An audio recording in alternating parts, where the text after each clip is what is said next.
Here we can see a circular lesion that's now being excised. We can see also the first flap is already marked, and that's approximately 3/4 to full diameter of the circular lesion to be removed. And you can also see the second flap, which is approximately 1/2 to 3/4 of the diameter of the lesion.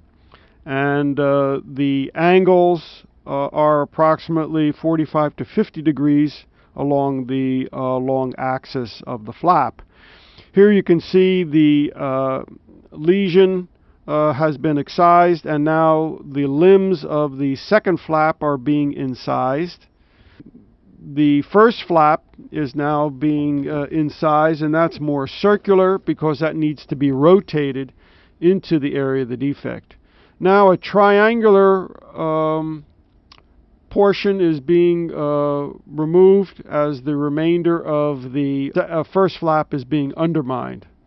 The reason the angle or triangle needs to be removed at the apex of the first lesion is so that that first flap can be rotated into position. We're undermining the second flap now, actually wide undermining, either with scissors or 15 blade is necessary to allow the rotation. Again, wide undermining. The triangle to be removed is also undermined, and the area of the lesion is now being undermined. The triangle is now being excised so that the first flap, as it's rotated into the wound, is not overlapping skin. Now that first suture can be placed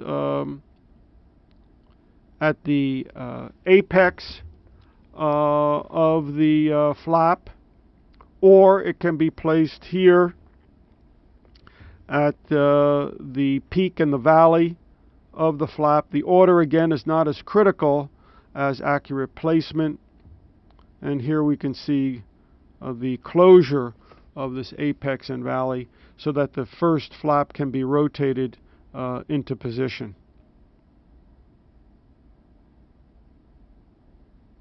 Usually we use a two-handed tie for placing the first sutures in points of tension. Here's the suture being placed at the apex of this first flap, and that is being sewn into position. And now we can begin to see the flaps being rotated into position.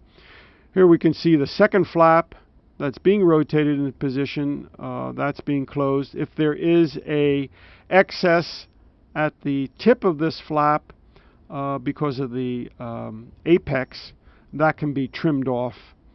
Another suture is being placed here to close the area of the second flap, the donor region of the second flap.